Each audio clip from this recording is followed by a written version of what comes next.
वो कभी बस उनका एक ही काम था, खाना और सोना। अब एक परिवार में अगर कहीं 4-5 भाई हों, थोड़ा शांति बनाए रहो, बातें ना करो। अगर एक ही परिवार में 4-5 भाई हों और वो 4-5 भाई, एक भाई उनमें काम नहीं करता हो, सिर्फ उसका यही काम हो खाना और सोना, तो क्या संभव हो सकता है? नहीं हो सकता ना।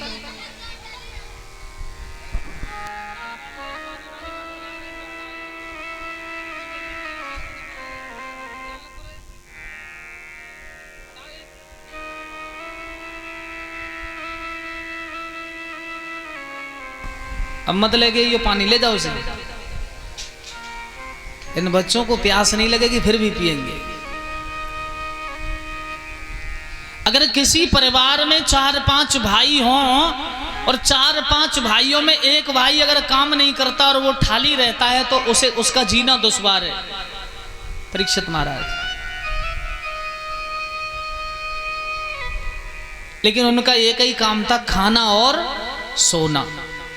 तो घर वाले भी परेशान हैं, बोले इतना खाता है, और खाते भी इतना थे कि जितना पूरा परिवार खाता था उतना वो अकेला खाते थे।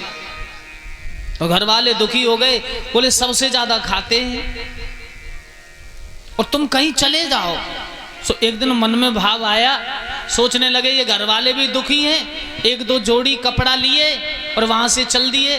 गांव के कुछ बाहर दूर तक गए, लौट करके आ गए। घर वाले बोले क्यों आ गए? बोले इसलिए आ गए कि कहीं तुम हमारे गम में रो तो नहीं रहे। घर वाले बोले जाओ, तुम्हारी जरूरत हमें नहीं है, चले जाओ। बेचारे गए। चलते जा रहे थे महाराज, एक आश्रम पर भंडारा चल रहा था। जैसे हमारे स्वामी जी बैठे हैं ऐसे एक मोटे महंत बैठे। पूछने लगा इस भंडारे में अगर हम भोजन करें तो कुछ देना पड़ेगा या फ्री सेवा है? तो स्वामी जी बोले भैया फ्री सेवा है, चाहे जितना खाओ। पत्तल ली और महाराज बैठ गए खाने। मन में भाव आया एक बार ये पूछ लूं कि कितनी पंगत लगती है। उठ करके खड़ा हुआ, गुरुजी कितनी पंगत लगेंगी? बोले अभी तो 4-5 पंगत लगेंगी। बोले गुरुजी सब पंगतों में बैठ के खा सकता हूं? तो स्वामी जी बोले चाहे जितनी पंगतों में बैठ के खाओ, हमें तो खिलाना है। सो 5-6 पंगतों में बैठ करके खूब खाया, ओम डकार मारी और सोचने लगा कि अगर ऐसे ही आश्रम पर रहने को मिल जाए तो जिंदगी धन्य हो जाएगी। तो परीक्षित महाराज, हम उस जगह के रहने वाले हैं। हमारे हरि बाबा धाम पर जिसने आश्रम नहीं देखा हो वो यूट्यूब पर जाकर के सर्च मार लें हरि बाबा आश्रम या हरि बाबा के भजन, तो हमारी आवाज में भजन खोलेंगे तो पूरे आश्रम की वीडियो भी खुल जाएंगे। और हम ऐसी जगह के रहने वाले हैं कि 82 वर्ष हो गई। हरे राम राम राम हरे हरे, हरे कृष्ण कृष्ण कृष्ण हरे हरे, इस मंत्र का जाप होते हुए। और 82 वर्षों से ये जाप कभी बंद हुआ नहीं है। 100-100 200-200 लोग कीर्तन करते रहते हैं, चाहे गर्मी हो, चाहे वर्षा हो, चाहे सर्दी हो, कुछ भी हो। अब स्वयं अंदाजा लगा लो कि जहां 82 वर्ष से राम कृष्ण का नाम क्षण मात्र 1 मिनट को बंद नहीं हुआ हो, वो जगह कैसी हो गई होगी। जो लोग जाते हैं उनका जीवन धन्य हो जाता है। संसार में दूसरी जगह ऐसी कोई नहीं है। मैं इस धरती की गारंटी लेता हूं, पूरी विश्व में जो 82 वर्षों से कहीं राम नाम के मंत्र का जाप कभी बंद नहीं हुआ हो, कहीं नहीं है। दूसरी जगह है, वहां से हटके 4 किलोमीटर दूर हाथीराम बाबा का आश्रम, वो भी मेरे गांव के करीब है। भाभी 3 वर्ष हो गई। चौथा आश्रम बघोई है जो नावई के पास, और 5वां आश्रम साधुमढ़ी आश्रम हो गया है गंगा जी की पल्ली दीनापुर के सामने पल्ली पार पे साधुमढ़ी आश्रम। वहां भी जब से स्वामी जी गुजरे तब से कीर्तन बंद नहीं होता है, वहां भी 8 वर्ष हो गई है। तो धन्य है वो राम नाम की चर्चा। जिन्होंने आश्रम नहीं देखा है वो घूम करके मन्नत मांग करके आओ, पहुंचो आश्रम पर। और नहीं पहुंच पाते हो तो शाम को यूट्यूब पर सर्च मारना हरि बाबा के भजन या हरि बाबा आश्रम, तो यूट्यूब पर आपको आश्रम और बाबा के दर्शन हो जाएंगे। संपूर्ण आश्रम की वीडियो पड़ी हुई है।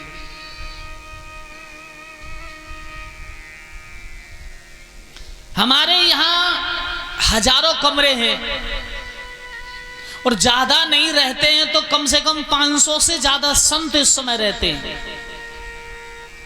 और प्रत्येक कमरे में सोच क्रिया से लेकर के स्नान ध्यान रसोई सब कुछ उन कमरों में ही तैयार है, बाहर निकलने की जरूरत नहीं है महाराज। अंदर ही रहो, घंटा बजता है, दूध मिल जाता है प्रत्येक महात्मा को, चाय के टाइम पे चाय मिल जाती है और बाकी भोजन खाओ दोनों टाइम भंडारे में। कमरा में से निकलो ही मत, बिल्कुल पड़े रहो अंदर ही।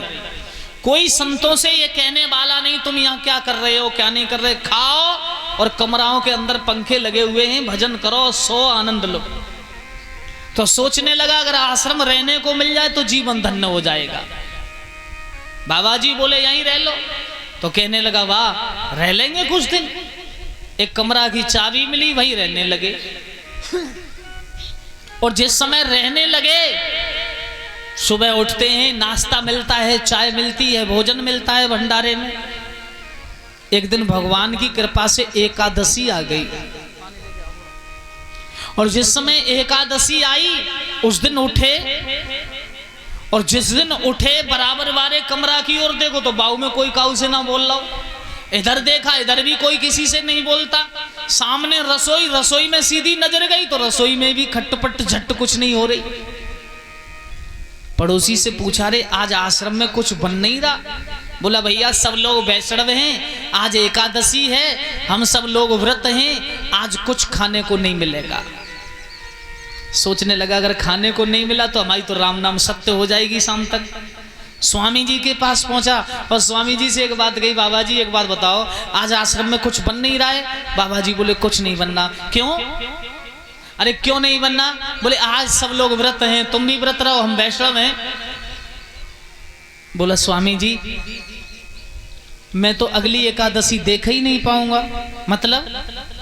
मतलब यह है कि मेरा तो बस प्राणांत हो जाएगा। तो स्वामी जी बोले भैया आश्रम में कुछ नहीं बनेगा, आज आश्रम में कुछ बनने वाला नहीं। और तुम ज्यादा करते हो तो हमारी बात मानो, यहां तो कुछ बनेगा नहीं। आप ऐसा करो आटा ले जाओ, दाल चावल ले जाओ, कहीं ले जाके बना लेना।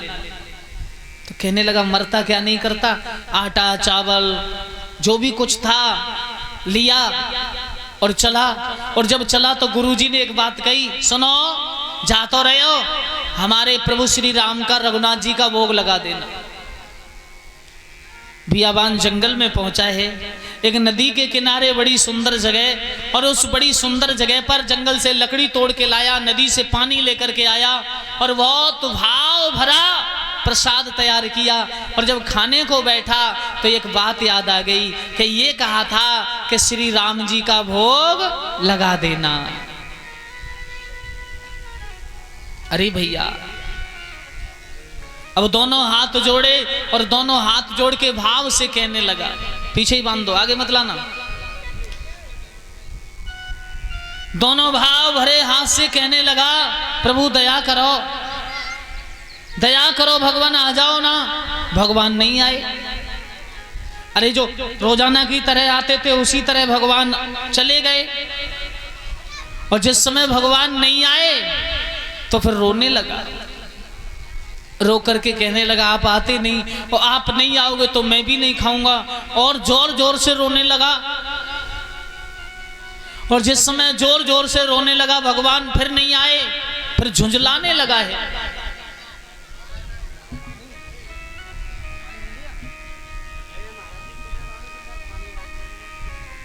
और जैसे झुंझलाने लगा, झुंझला करके कहने लगा आ जाओ, मंदिर के भरोसे मत रहना, मंदिर में आज कुछ नहीं बनाए, भूखे मर जाओगे मंदिर के भरोसे रहोगे तो। नदी में पानी बह रहा है, ठंडा है, गर्म नहीं, और मोटी झोटी बनाई, रोजाना पतली खाते थे, आज मोटी मोटी खा लो, पर आ जाओ। और भगवान श्री राम मुस्करा रहे हैं। सीता जी बोली आंखें तुम्हारी बंद हैं पर मुस्करा क्यों रहे हो? बोले मुस्करा इसलिए रहे हैं कि एक भक्त हमें इतनी विडंबना से बुला रहा है कि हमें जाना पड़ेगा। तो सीता जी बोली कि हम भी चलें, देखें कैसा भक्त है। अब भगवान श्री राम जानकी जी दोनों जाके प्रकट हो गए, एकदम दोनों हाथ जोड़े आ गए, पर आने में देरी बहुत करते हो है।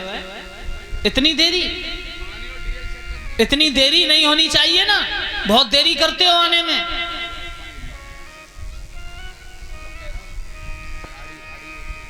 जब ये कहा कि आप इतनी देरी करते हो आने में, तब कभी भगवान को देखता है तो कभी भगवान की सूरत को देखता है,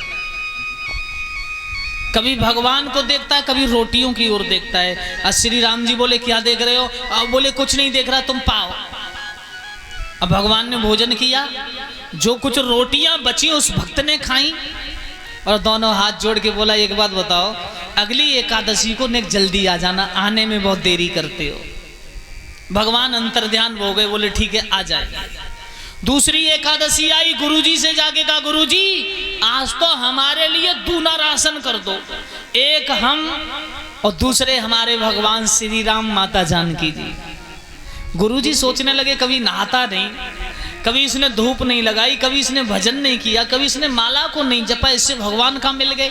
चलो भूखा रह गया होगा इसलिए कह रहा है, इसके लिए दूना राशन दे देते। अब दूना राशन दिया, फिर पहुंचा है उसी जगह और भोजन बना के तैयार किया, पुकार लगाई, आओ आओ राम जी, पाओ पाओ राम जी। तो भगवान राम और सीता जब चली तो बीच में लक्ष्मण आ गए। जब बीच में लक्ष्मण आए तो लक्ष्मण जी बोले पहली एकादशी को चोरी से चले गए थे, आज फिर जा रहे हो, कहां जा रहे हो? बोले आ जाओ। और जैसे लक्ष्मण जी को साथ लिया और वहीं जाके प्रकट हुए, तो भक्त कहने लगा एक बात बताओ, उस दिन तुम 2 आए थे पर आज 3 कैसे हो गए हैं? आज 3 कैसे हुए? तो राम जी कहने लगे ये हमारे छोटे भैया हैं। भक्त कहने लगा ये सगे भैया हैं या कोई अगल बगल से अड़ोस पड़ोस से ले वाला है? बोले नहीं नहीं ये हमारे सगे छोटे भैया। तो भक्त कहता है तुम दिमाग खराब मत करो, खाओ।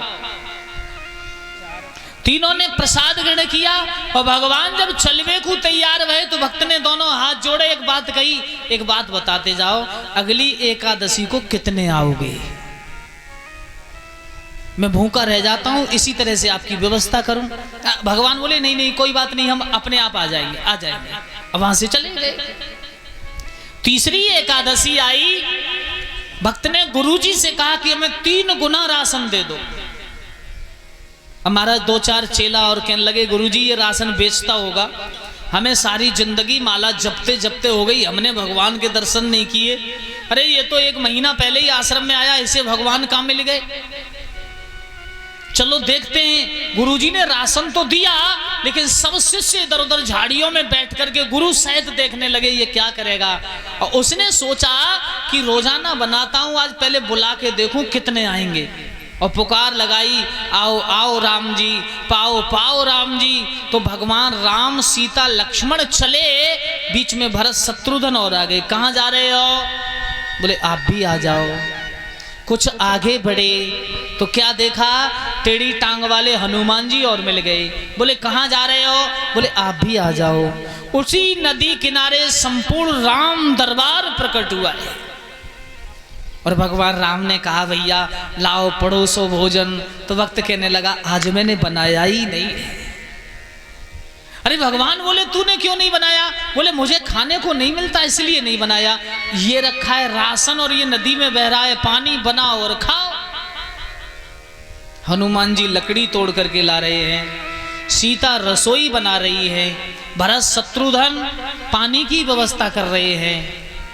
और भक्त प्रभु के चरणों में बैठा बैठा उस दृश्य को देख करके मुस्कुरा रहा है।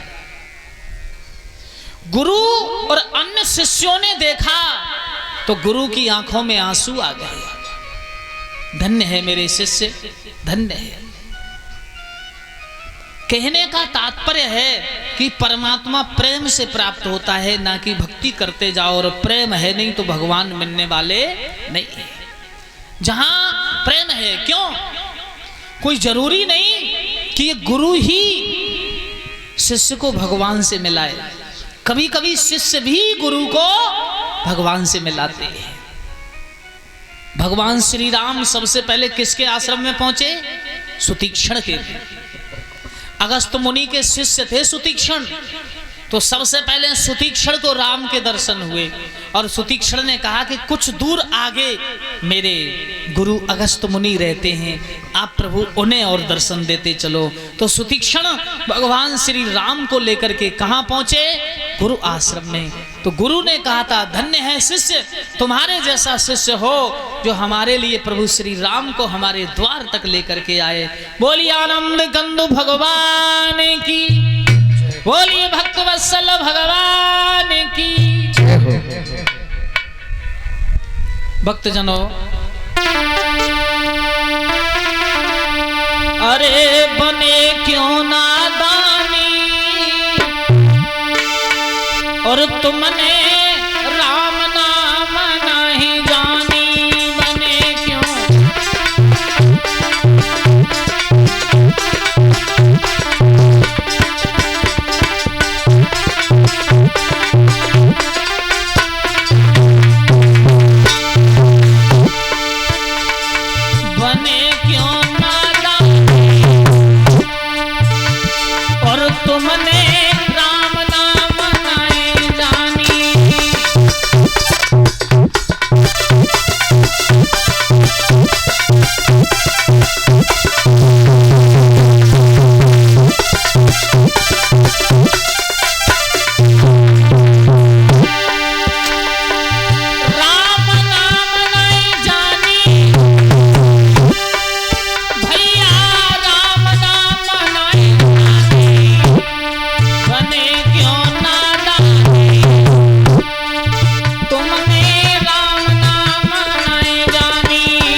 तब तेरी अकल गई बोराई, करी तने चतुराई, अरे तेने राम नाम नहीं जानी बने क्या।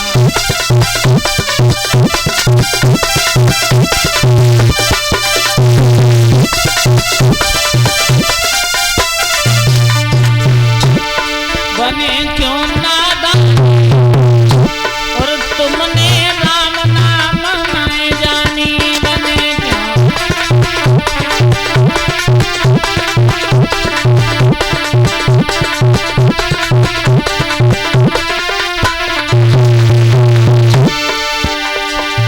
यम के दूत लेन को आवे,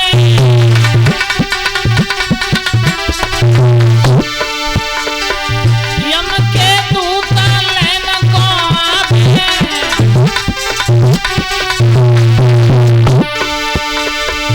खींच पकड़ के तोय ले जावे,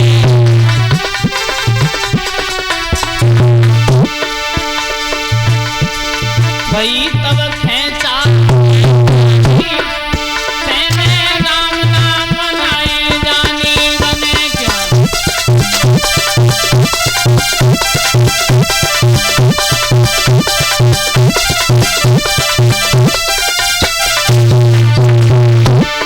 बने क्यों नादान और तुमने राम नाम नहीं जानी बने क्या।